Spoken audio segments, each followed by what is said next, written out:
I'm Bridget Phetasy, and this is your Dumpster Fire.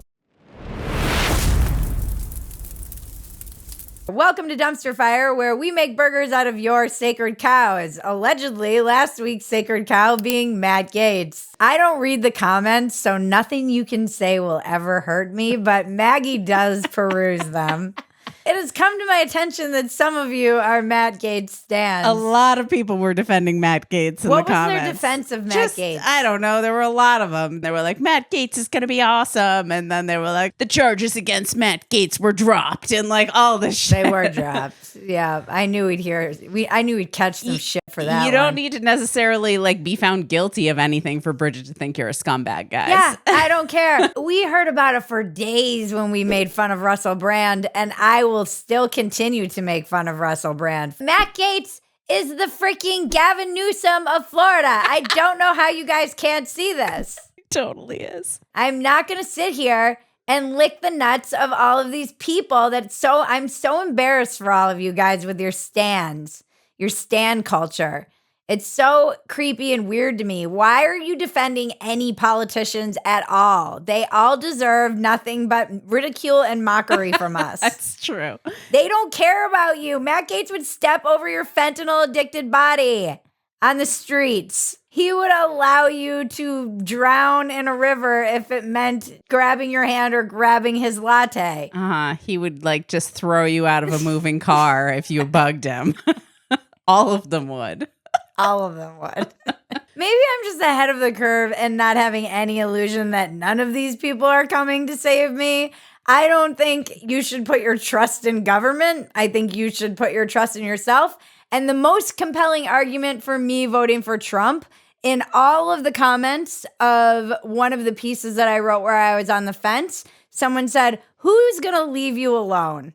And I was like, that's a very good argument for voting one way or another. And the government that I decided was going to leave me alone was going to be Trump's, other than maybe RFK, who might be stealing all my candy. That doesn't mean I need to get out there like Jon Snow and defend all the haters against Matt Gaetz. Like I'm going to fucking attach my reputation to that guy.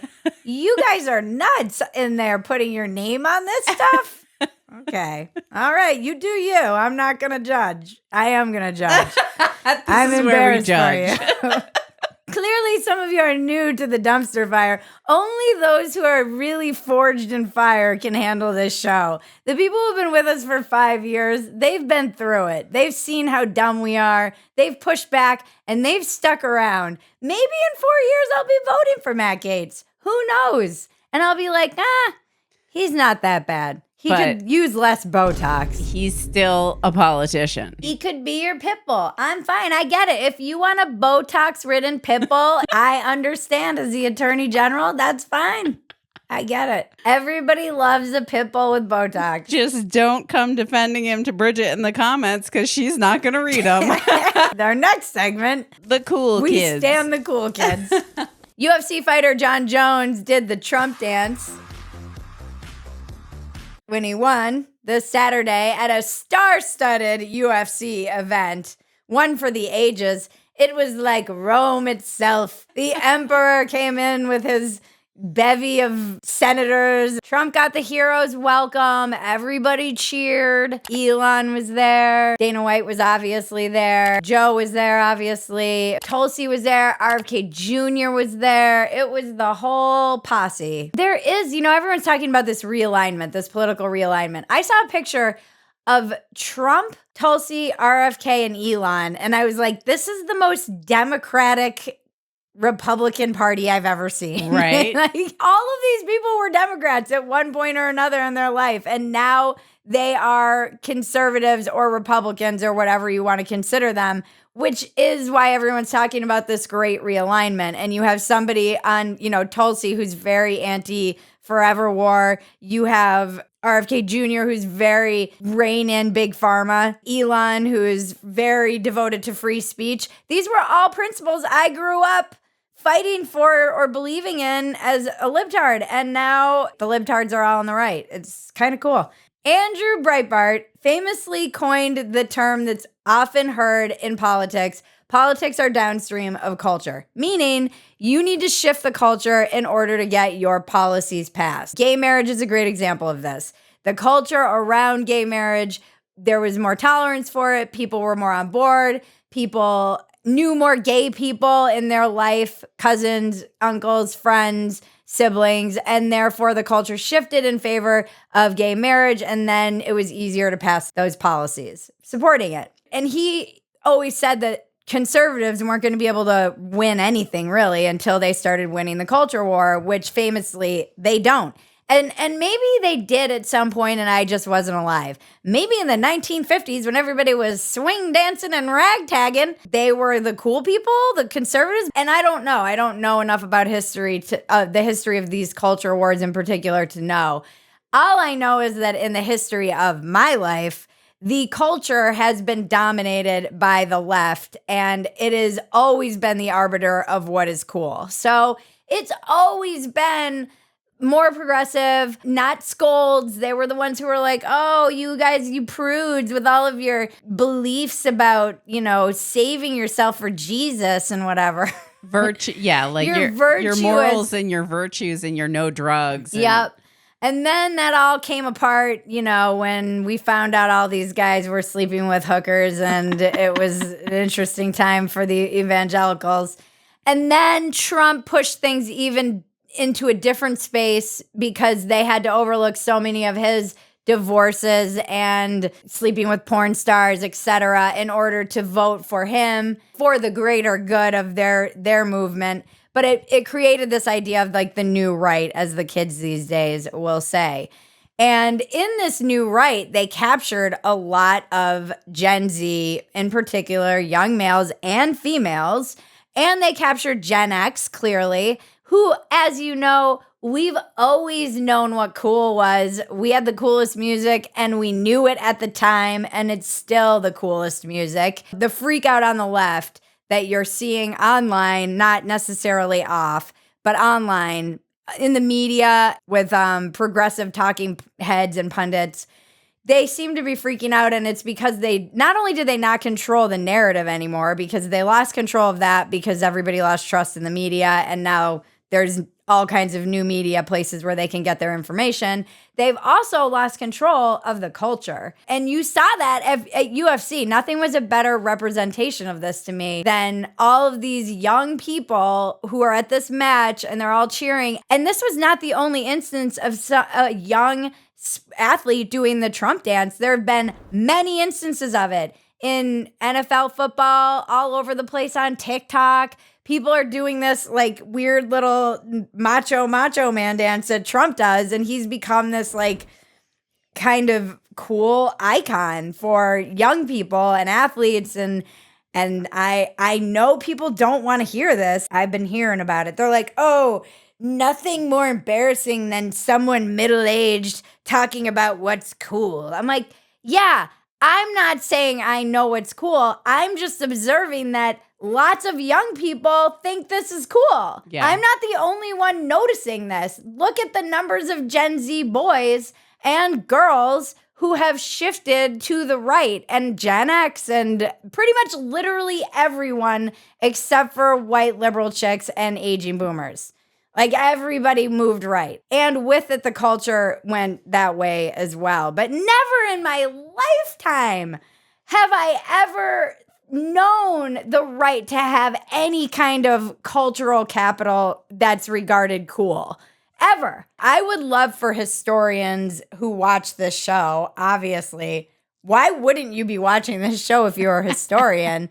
I would love to know what you guys think about this. Was there a time when the culture was like, when was like the right wing cool? And then they were all on the plane eating McDonald's. I really just imagined them being like, we're going to take a picture. We're all going to be eating McDonald's. And Robbie's like, I'm not going to eat I can't do a Robbie. He was like, I'm not going to eat McDonald's. That's pretty good. I made a joke on Twitter and someone said this is basically communion in the Trumpist, religion. Like eating McDonald's. Hold the burger for the picture, Robbie. Hold the burger. We don't want people thinking you're going to ban McDonald's, but I am going to ban McDonald's. Hold it for the picture, Robbie. Donnie, put your Coke in front of him. No, not that Coke, Donnie. The Coca-Cola. Put your Coca-Cola in front of him. We need real sugar in the Coca-Cola. I hope RFK Jr. gets the fentanyl out of the cocaine. Remember in America when there was no fentanyl in the cocaine? We need an America that has pure cocaine again. You can go down to Mexico and get cocaine that doesn't have fentanyl in it. Don't ask me how I know that. You don't have heroin that has fentanyl in it in Europe because Afghanistan still has the pure stuff. No, in America, all of our drugs are tainted just like our food. And it is time to get the pure drugs in America again. As president, I will make sure our drugs don't have fentanyl in them. The kids should not be drug testing their drugs. We deserve pure cocaine. Before my next segment, don't forget to like, subscribe, and touch my bells and buttons. Tell your friends about us. Getting in shape can be so hard. We all know it. Most of us have struggled with it at one point or another. And that's why the Caliber app has been truly life-changing for me. For those of you who are wondering how I got this sick body, it's Caliber. I take no credit. Caliber is a strength training and nutrition coaching program that's completely personalized to you. Through their app, you get paired with a personal trainer on a fitness program and nutrition plan. Your trainer is there to help you achieve your goals and just be somebody that you're accountable to, which I really need. It has a calendar and tells you what you need to do when. It has a little video and it shows you how to do it. And it tells you how many sets to do on what day to do it. All you have to do is show up. It's freaking awesome. I love my trainer. She's awesome. She's super available. She's always helping me tweak things. We've arranged a special deal for our Dumpster Fire audience where you get $100 off for the first 3 months so you can really get those habits built in, and you get a 30-day money-back guarantee if you're not happy with the program. Don't go into the holidays feeling like a fat ass. caliberstrong.com/dumpster. Link is in the description below. Now let's check the weather with Andrea Conchola. 3 grados Celsius, que chula es Puebla, con temperaturas máximas de 30 grados Celsius, Querétaro una máxima de 35 grados Celsius. Sur y sureste de la República Mexicana se mantienen condiciones también bastante cálidas. We had the cool kids, and now we have the losers. A bombshell new report reveals how Kamala Harris burned through $1.5 billion in 15 weeks. And this was the person who was supposed to fix our economy. I don't think I'd trust that lady. And allegedly the full price tag for her Oprah thing, which was reported originally as $1 million, was actually $2.5 million. Probably should not have said that. But my staff will deal with that later. Yeah. Oprah has denied that she took money from Kamala. Is it true that they paid you $1 million for the endorsement for Kamala? Not true. But she did admit that her production company took $2.5 million, which is like me going, oh, I didn't take $2.5 million. Phetasy Inc. took $2.5 million. I don't see what the problem is here. I didn't directly get that money. It's going to my production company, which is my name spelled backwards. That's what her production company is, for those of you who don't know. The money went all kinds of ridiculous places. They spent $900,000 to put an ad on the Las Vegas Sphere, which I believe is also about to go bankrupt. They spent $2.6 million in private jet travel, which doesn't seem very environmentally friendly, if you ask me, in a 2-week period. By the way, I have no problem with people flying in private jets. I do have problems with people flying in private jets promoting the climate crisis. You're not helping. $9,000 on ice cream, which I'm assuming was just to keep Joe Biden happy. $15,000 on Uber Eats and DoorDash, which is not surprising at all because none of these people know how to cook. Well, they're also just on the campaign trail. You're going to eat out in those situations. Yeah, but go pick it up, you lazy slackers. Go send one of DoorDash, your the upcharge on DoorDash is so insane. Send a lackey! If you love Dumpster Fire, the best thing you can do is subscribe to Phetasy.com. You will get the unedited version of Dumpster Fire before the edited version drops. You can see how the sausage is made. Also, we're moving Walk-Ins Welcome off of this YouTube channel. If this is where you're watching it on YouTube, you could be watching it elsewhere. But if you're watching it on YouTube and you watch Walk-Ins Welcome on YouTube, go subscribe to our new channel, More Bridget Phetasy, which is where Walk-Ins Welcome will be hosted now. Even if you don't watch Walk-Ins, it would very much help us if you could just go click the subscribe button on the other page. I'll put the link in the description. Speaking of cool, I promised my friend I would do this, since we were talking about cool, and nobody knows cool like the Buddyhead guys. My old pals at Buddyhead, which was a music site back in the early 2000s, it was the arbiter of cool during the early 2000s. Travis reached out to me. They're doing an Indiegogo to do a whole movie about that whole time and all the bands in the Icarus line. And so I told him I would promote the cause, and the link is in the description below. If you want to throw them $10 to make their independent film, that would be awesome. I don't think I'm in it, but I should be. Bridget was the Buddyhead girl. I was the Buddyhead girl. I was the only female that rolled with those dudes. It was nuts. It was a wild time, and I am actually excited to see all the shit that they have, because Lord knows Travis was documenting every minute of it. So just do that. That'd be cool if you have extra funds and you're into punk in the 2000s in Los Angeles. It's a niche market, I understand. And thank you to everybody who makes Dumpster Fire possible. Go check out our merch, BridgetPhetasy.com. One of the things you do get by becoming a subscriber is a 20% discount on all of our merch. It's a fun thing to get for the family, hoodies, socks, etc. Christmas is coming, and we love you. And now to cleanse your palate, the internet is glorious.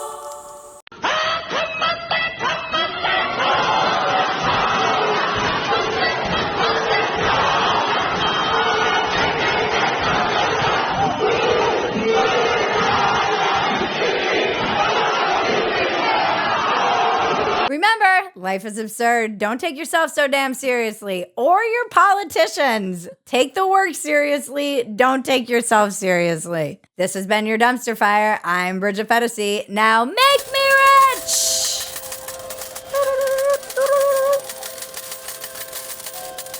And the unicorns dance while the world burns, world burns. World burns.